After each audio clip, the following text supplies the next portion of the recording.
¿Qué tal, amigos? Recibo un saludo por parte de su amigo el ingeniero Ernesto Alejandro Ruiz Cuello. En esta ocasión vamos a ver diseño estructural de una losa apoyada perimetralmente según las NTC, las normas técnicas complementarias del DF del 2004.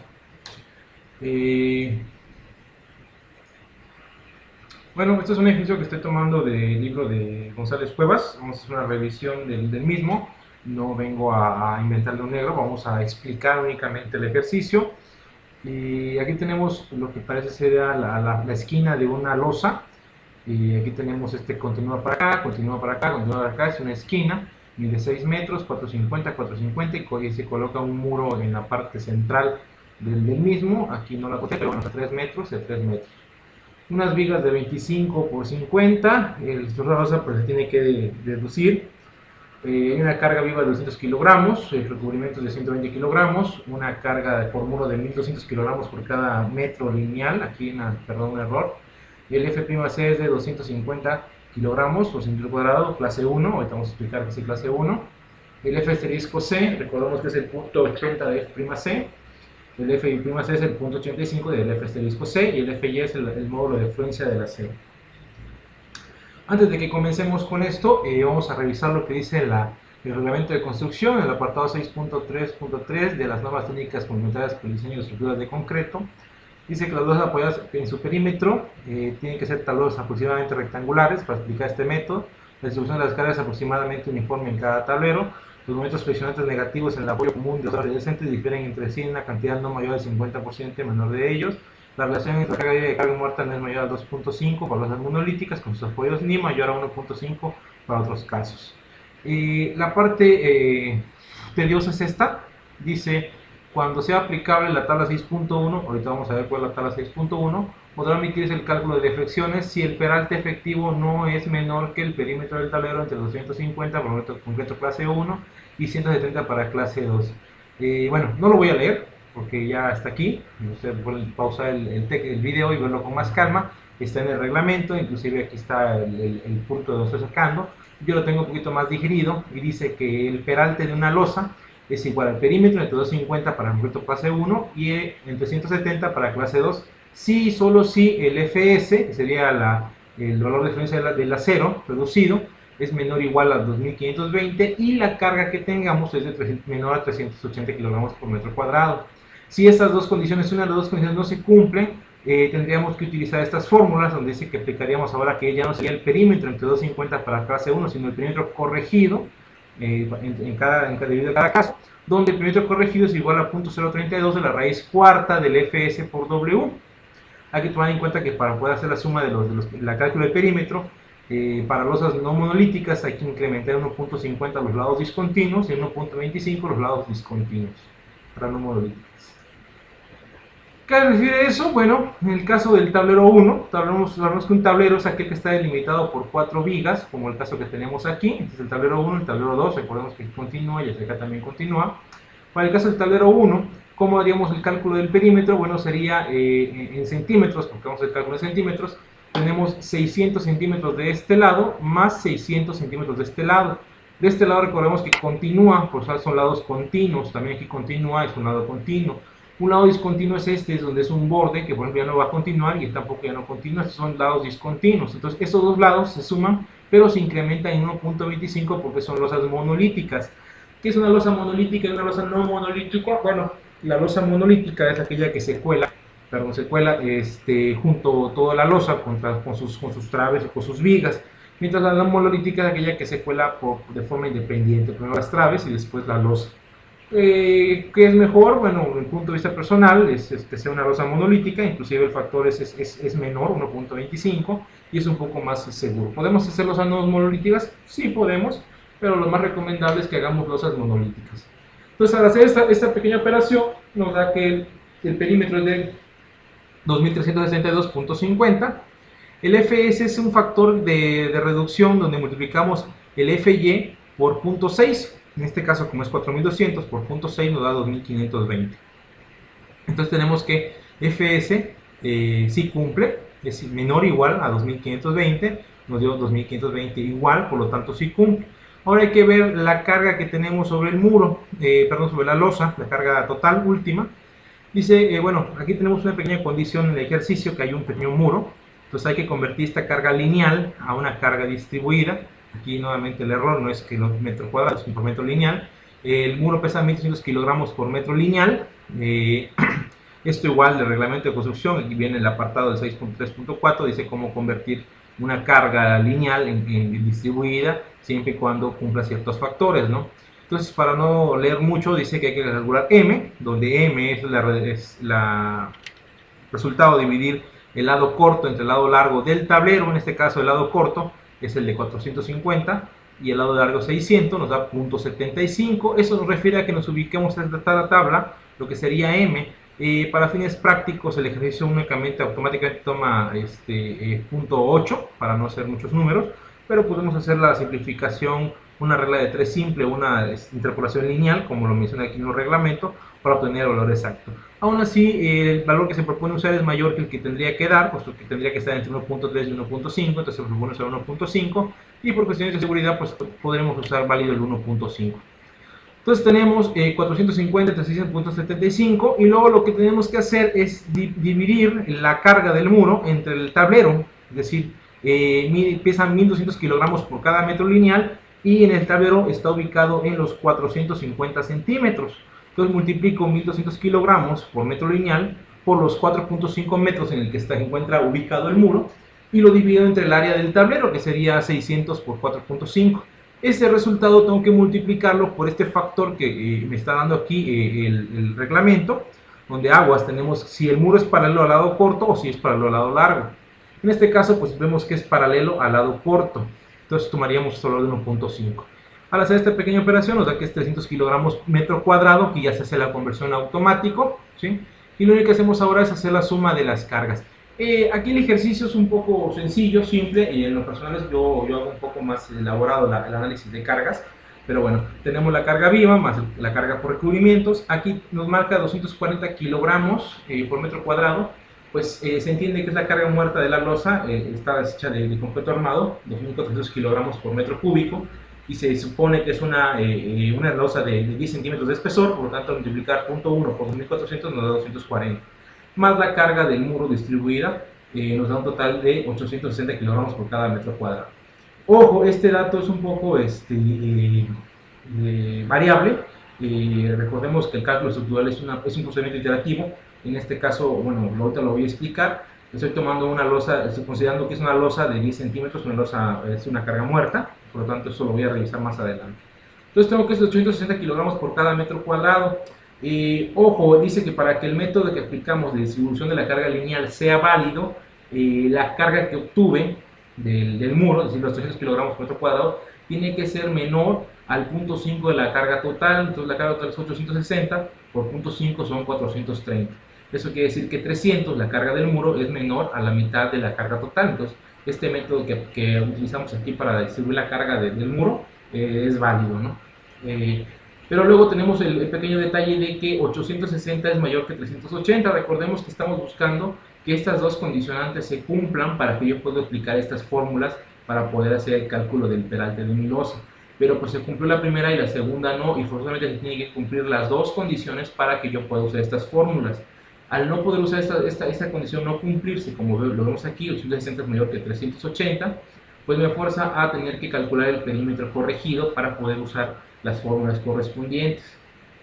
Entonces, bueno, el perímetro corregido es igual a P por 0.032 raíz cuarta de Fs por W. Ya aquí es un poco más fácil porque ya Fs ya la conozco, W también la conozco, fue 2520 y 260. Ojo, aquí hago la aclaración que la fórmula en sí permite que utilicemos Fs en unidades de kilogramos centímetro cuadrado y W en kilogramos metro cuadrado. Aquí sí no es un error, aquí sí está, así es la fórmula, si lo permite. Entonces hacemos la multiplicación de estas dos, sacamos raíz cuarta. Los que no saben sacar raíz cuarta con la calculadora, pues sería raíz cuadrada y luego otra vez el resultado raíz cuadrada, ¿no? Lo daría 38.36, que por 0.032 nos da 1.23. Entonces me pide que yo incremente el perímetro en 1.23 veces. El perímetro pues ya lo calculé, fue de 2362.5. Entonces lo multiplico por 1.3 y me da 2905.88. Ojo, aquí me está dando unos valores un poquito diferentes al ejercicio del libro, puesto pues que yo estoy usando algunos decimales más, algunos decimales menos. El maestro González Cuevas yo creo que tenía algunos otros contemplaciones en cuanto a sus números, ¿no? Es válido. Entonces ya lo que tenemos que hacer aquí es ver, pues dividir el perímetro corregido entre 250. ¿Por qué 250? Acuérdense que dice aquí que tenemos dos funciones, que es para completo clase 1 y para completo clase 2. ¿A qué se refiere eso? Bueno, vamos, aquí eso ya no lo copio, lo vamos a ver directamente del manual. Y tenemos, aquí está, completo clase 1, completo 1.5, 1.1. El concreto de resistencia normal empleado en fines estructurales puede ser dos clases: clase 1 con peso volumétrico de 2.200 kilogramos y clase 2 con entre 1.9 y 2.2 toneladas metro cuadrado. Para obras clasificadas del grupo A o B1, según se define el artículo 139 del reglamento, se usará concreto clase 1, que sería el caso de una casa habitación, un edificio o algo muy importantes, ¿no? Requisitos adicionales para el concreto de alta resistencia. Bueno, aquí, ojo, porque es un detalle que siempre le comento a mis muchachos, que rara vez nos fijamos si compramos concreto clase 1 o clase 2. Es muy importante que cuando lleguemos a una ferretería nos fijemos en eso, en la parte inferior de la bolsa de cemento dice si es concreto clase 1 o clase 2, ¿no? Si el cálculo lo hago para concreto clase 1, pues tengo que comparar concreto clase 1, ¿no? Y especificarlo también en mis planos para que eso no me vaya a generar un problema después, ¿no? Porque pues un concreto clase 2 es diferente el factor de reducción, ¿no? Entonces divido entre 250, me da 11.62, eso aproximadamente pues, me tiene que ir a 12 centímetros, porque no lo voy a construir una losa de 11.62 centímetros. Y bueno, la altura total de mi losa sería ese peralte efectivo más 2 centímetros de recubrimiento, es decir, 14 centímetros, ¿no? Aquí ya he calculado mi losa, ahora el detalle está aquí, y esta es la parte que a veces nos aburrimos, y yo cuando calculé la carga muerta de mi losa, lo hice para 10 centímetros, entonces me da 14, es una pequeña diferencia, pero teóricamente debo volver a regresar aquí y calcular ahora 2400 por punto 14, meter este valor, tomar este que está aquí como W, obviamente ya sé que no va a pasar, y entonces aquí vuelvo a calcular mi factor corregido, va a incrementar un poco más la losa, y es un proceso iterativo hasta que llega un momento en que ya no cambia, ya no interactúa, ¿no? Entonces es un detalle que hay que tener cuidado, porque pues no, raramente a la primera le vamos a dar, a menos de que pues, ya tengamos un poco de experiencia en esto, ¿no? Entonces ya hemos deducido que, bueno, eso lo vamos a dejar aquí de momento, no lo voy a hacer yo, les va a quedar ahí de tarea que vuelvan a corregir el dato, y vamos a avanzar con esto para pegarnos a lo que maneja en el ejercicio. Bueno, ahora vamos a calcular la carga total. Bueno, sería otra vez la carga viva más el recubrimiento más el peso muerto que les comentaba yo, que ya no es de punto 10 sino punto 14, eso varía un poco, más 300, eso nos lleva de 860 a 956, vemos que es un incremento de carga, ¿no? Entonces la carga última sabemos que hay que multiplicarlo por un factor, 1.4 para estructuras tipo B, 1.5 para estructuras tipo A. Combinación carga viva más carga muerta, que es el caso que tenemos aquí.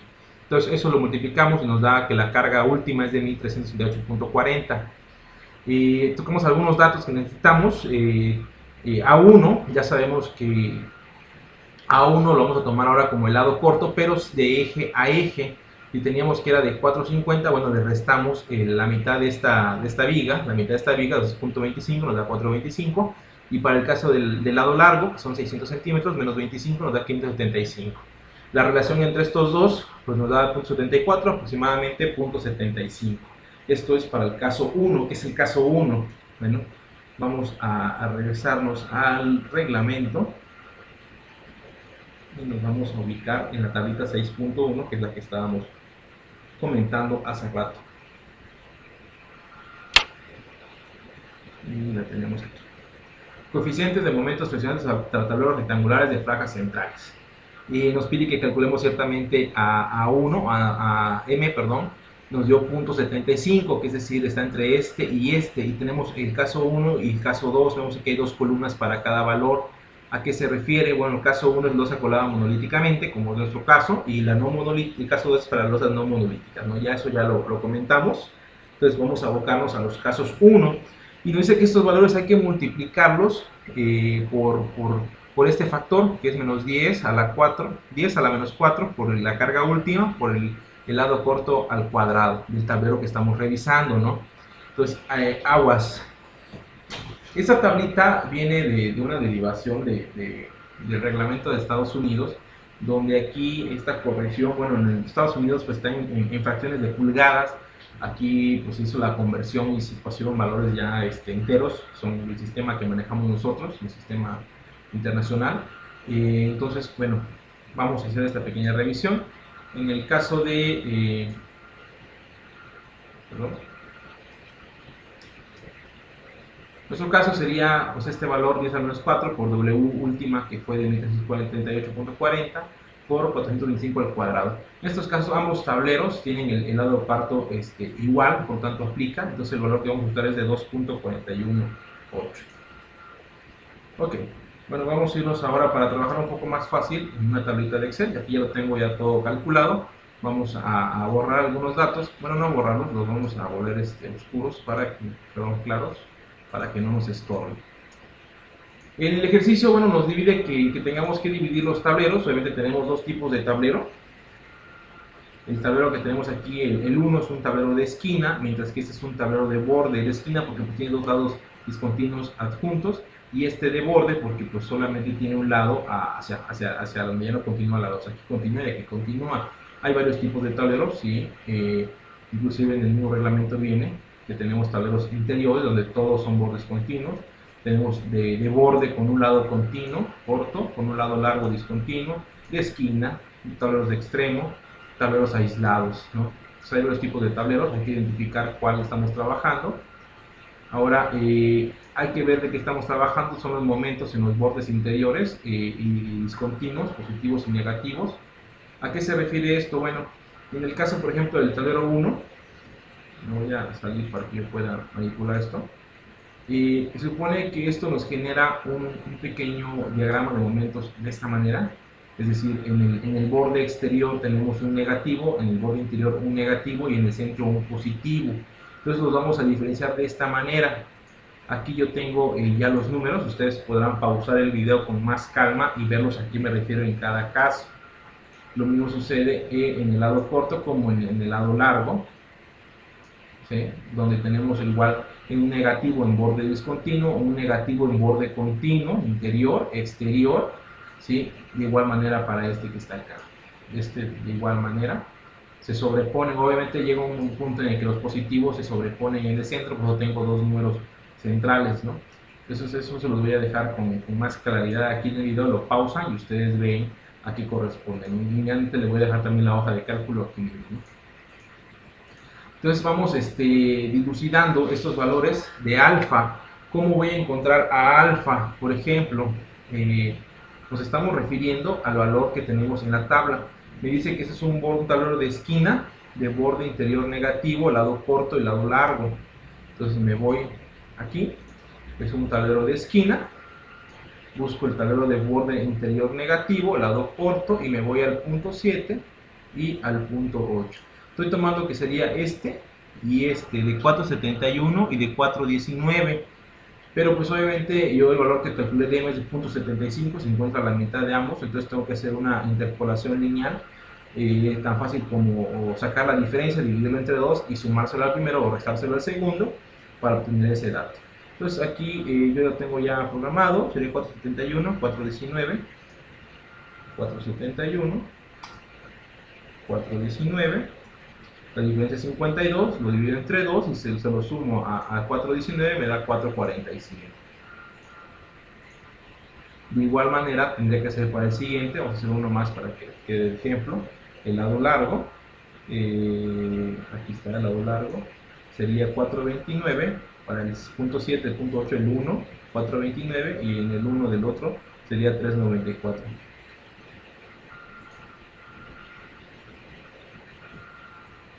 Diferencia 35, entre 2 es 17.5, si se lo sumo a 394 me da 411.5. De esta manera para todos los tableros voy haciendo lo mismo. Ojo aquí, el lado, aquí vemos que no tenemos un valor que está en 0, se refiere al tablero de borde discontinuo, lado corto discontinuo, negativo en bordes discontinuos. Vamos a revisarlo. Negativo en bordes cortos discontinuos.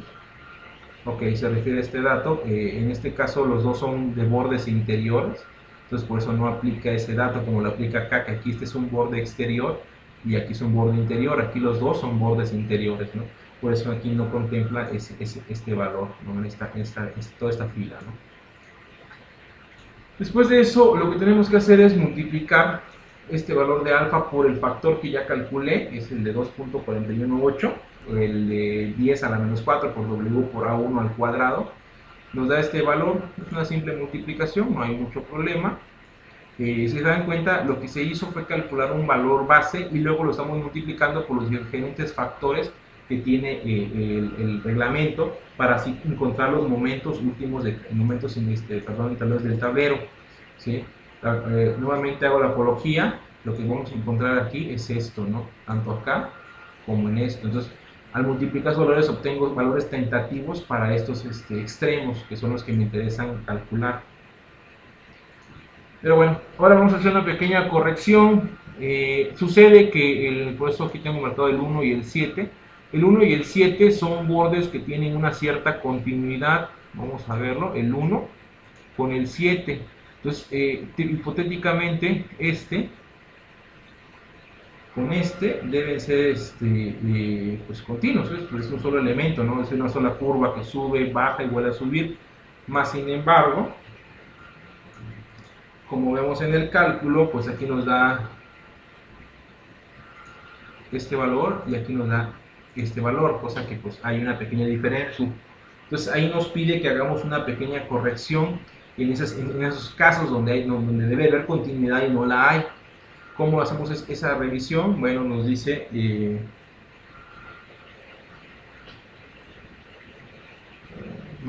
que para losas monolíticas, para losas monolíticas y no monolíticas, en monolíticas, como en nuestro caso, se reparte de manera equitativa las 2/3 partes de la diferencia entre momentos. Ustedes dirán, ¿qué es? Bueno, ahorita lo voy a explicar. Mejor explico la no monolítica, que es la que no estamos aplicando y es la más fácil, donde únicamente se reparte de manera equitativa la diferencia entre dos momentos. Entonces, si fuera una losa no monolítica, que no es nuestro caso, buscamos la diferencia y únicamente la repartimos, a ese se la resta, eso se lo sumo y tiene que medio cuadrar, ¿no? Cosa que no sucede aquí con nosotros. En el caso de nosotros, la diferencia que tenemos aquí es de 43.52 kilogramos metros. Lo tengo que multiplicar por 2 entre 3, es decir, 2/3.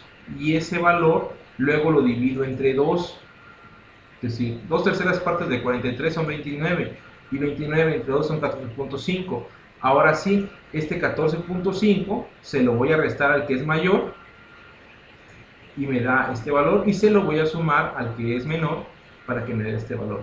Si nos damos cuenta, bueno, no checa todavía, pero bueno, ya se igualan un poco más los valores, ¿no? Entonces, pues el procedimiento es ese, así está escrito.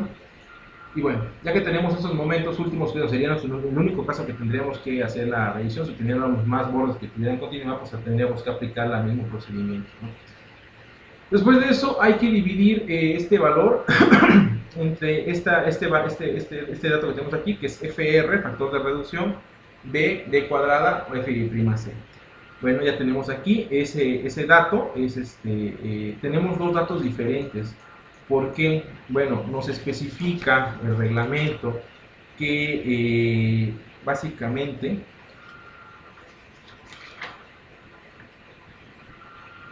se debe de reducir en 2 centímetros el peralte efectivo para calcular el acero del lecho superior en losas de menos de 20 centímetros de espesor, porque normalmente no se tiene el cuidado de la construcción de mantener el peralte. Bueno, los son positivos, se supone que son los del lecho central, la parte central de la losa, es decir, en la parte que está abajo. Entonces, y los que no son, pues obviamente son los que están en la parte inferior. Vamos a ver aquí. Me voy a adelantar un poquito para que entendamos aquí. Y este es el armado superior, este es el armado general que vamos a ver más adelante, pero ahorita nos vamos a tratar para este dato. Los momentos positivos me impiden que yo ponga acero únicamente en la parte inferior de la losa, mientras que los negativos me obligan a que yo llene de acero la parte superior, porque recordemos que se va a flectar la losa. Entonces, para el lecho superior, Perdón, vamos acá. Para los positivos, yo voy a utilizar el peralte que es el normal, mientras que para los negativos, si se dan cuenta, lo estoy reduciendo el peralte de 12 a 10 centímetros para que nos quede de esta manera. Ok, pues ¿eso de dónde lo saco? Bueno, está aquí, lo tenemos, vamos a verlo. Aquí está. Para calcular resistencia serán reducciones, es el 1.6. Peralte efectivo correspondiente al refuerzo del lecho superior de elementos horizontales o inclinados, incluyendo cascarones. Estas reducciones no son necesarias en dimensiones mayores de 20 centímetros de elementos ni donde se tomen precauciones que garanticen las dimensiones de resistencia no serán menores que el cálculo de dichas precauciones. Entonces, para el acero positivo, aquí tenemos, bueno, el factor LFR es el valor de flexión, ya también lo tenemos aquí identificado, que es de 0.9, es en el 1.7, esto lo pueden pausar y leerlo con más calma. Entonces, en ambos casos es 0.9, tenemos 0.9 por 100 centímetros, que vamos a considerar el ancho de 1 metro, 100 centímetros, por el peralte de 12 al cuadrado, bueno, aquí lo puse multiplicado 2 veces, por el FB', que ya tenemos un dato que tenemos. Mientras que para los negativos, lo vamos a reducir en 2 centímetros por las cuestiones que ya comentamos, que serían los valores de los bordes. Entonces, estos valores únicamente lo que tengo que hacer es dividir este dato, en el caso del positivo, los negativos, perdón, entre los negativos, y los positivos, que es este caso, pues dividirlos entre los positivos, ¿no? Entonces, de esta manera, también calculamos la siguiente columna. Ok. Posteriormente nos pide que revisemos en base a este valor Q, un apéndice que trae el libro. Yo aquí lo tengo escaneado para que sea más fácil de visualizarlo. En esta parte tenemos el valor de Q y mientras que esta parte tenemos el valor de W, que es el valor que vamos a buscar. Aquí, bueno, en el caso de este que nos dice que es .69, nos vamos acá, ya lo tengo yo marcado obviamente, hasta aquí es el punto 1, por lo tanto es .01, .02, .03, .04, .05, .06, .07, que es .069, ¿no? Entonces eso nos manda hasta esta parte de la curva, obviamente nos interesa la de la parte inferior, y eso si nos baja, básicamente pues vuelve a quedar casi en .070, ¿no? Un poquito más adelante. El libro pues lo marca como un valor diferenciado de .072. Entonces, básicamente todos los demás son un mismo valor, honestamente, solamente una pequeña variación de datos, ¿no? Yo sé, para verlo un poco más interesante, ¿no? Pero pues, el valor que tengamos ya aquí de .15, por ejemplo, si es .15, ¿no? Para datos mucho mayores, pues sí varía, ¿no? Con este valor voy a calcular yo la cuantía de acero, el ROM, el famoso ROM, donde sería el valor que tenemos la columna anterior por FI', que ya vemos que es 170, entre 4200. Entonces, perdón, sería este valor por 170 de 4200, no tiene mucha complicación. Tenemos este dato. Posteriormente, hay que hacer una pequeña revisión. El hecho de que la cuantía mínima se debe calcular, tenemos en la página 141-133, nos dice.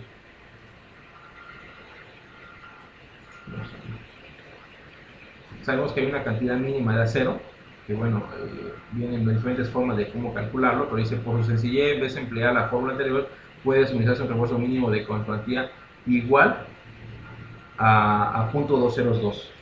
Entonces, el hecho de que pues, no podemos tener ningún valor menor a .202, en este caso, pues apliqué una simple fórmula y le puse que si el valor que tengo aquí en la celda J6 es menor a .202, que me ponga inmediatamente .02, sino que me arroje ese valor, ¿no? Ya lo tengo. Obviamente este valor es menor a .202, por tanto automáticamente toma el valor de .202. Igual en estos casos son mayores a .202, es .2029, entonces se deja ese valor. Solamente en casos donde sea menor a .202, pues automáticamente toma el valor de .202. Posteriormente con ese dato vamos a calcular la separación del acero, que sería multiplicar esa cuantía Rho por B, que nuevamente es una franja de 1 metro y 100 centímetros por el peralte de 12, aquí ya no lo vemos si es positivo o negativo, simplemente hacemos la multiplicación. Esta sería el área de cero necesaria para las secciones que estamos viendo. Y posteriormente vemos la separación que debe de tener nuestras barras. Nuevamente la fórmula es esta, vamos a utilizar barras del número 3 y 3 octavos, hay que multiplicarlas por 100 y dividirla entre el área de acero anterior para que se igualen las unidades. Y pues bueno, tenemos aquí que es de la separación debe ser de 20.30 centímetros y los demás datos de igual manera. Entonces vemos la separación máxima, bueno, nos lo marca que igual está en la página 144.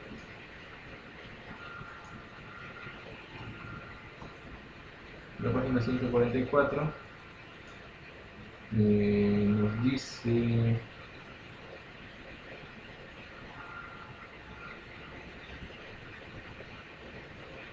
perdón, no la dejé marcada, pero bueno, eso hace referencia a que nos vayamos a la 133. Entonces aquí está. O sea, disposiciones sobre el juego de fuerzas aplicadas, disposiciones sobre la separación máxima y porcentaje mínimo de acero que marca las secciones 4.9 y 5.7. Por eso me voy a la 133, donde es básicamente la 5.7. Y me dice que la separación de refuerzo por cada uno no se dará de 50 centímetros ni de 3.5 veces H. En este caso aquí es H. Por lo tanto, 50 y pues tengo H que sería, perdón, 14 por 3.5 son 49, entonces básicamente no debe rebasar de 49 centímetros, en ningún caso lo excede, ¿no?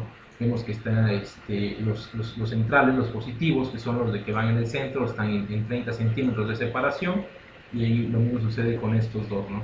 Que son la separación que debe tener el acero continuo. Entonces nos vamos nuevamente a esta parte, ahorita vamos a explicar sobre el armado. Bueno, lo vamos a explicar una vez. Aquí tenemos el esquema de cómo se debe armar una losa. La losa, aquí está marcada la viga, la otra viga, a las distancias entre claros libres, la llama A1 en este caso. Para tableros extremos, el columpio debe terminar hasta un séptimo de A1 y en partes internas hasta un quinto. Aquí tenemos un quinto. Los bastones en la parte superior del eje del paño interior de la viga se separan hasta un cuarto de A1 y hasta un cuarto de A1. Eso a modo de que, bueno, en este ejercicio nos queda de esta manera según el ejercicio. Vemos que tenemos la varilla corrida, lo marca a cada 60 centímetros, igual la bastoneada. Pero ojo, van intercaladas a modo de que la parte central, esta, una corrida, a cada 30 centímetros va una bastoneada, luego a 30 centímetros otra corrida, a modo de que entre corrida y corrida hay 60 y entre bastoneada y bastoneada también hay 60, pero pues ellos forman cuadros de 30 por 30, ¿no? Que es como lo marca el ejercicio. Las separaciones ya podrán ustedes revisarlas, ¿no? Es 4.25, entre 7, entre 5, entre 4, son la longitud de los bastones. Y los bastones iban a cada 20 centímetros para que pues, se cumpla con el refuerzo que nos pidió aquí. Ya vemos que los negativos, que son todos estos, bueno, sí aquí nos da el de 30, pero esto nos pide de 20, entonces nos vamos al inmediato menor, que sería el de 20. Lo mismo sucede con estos.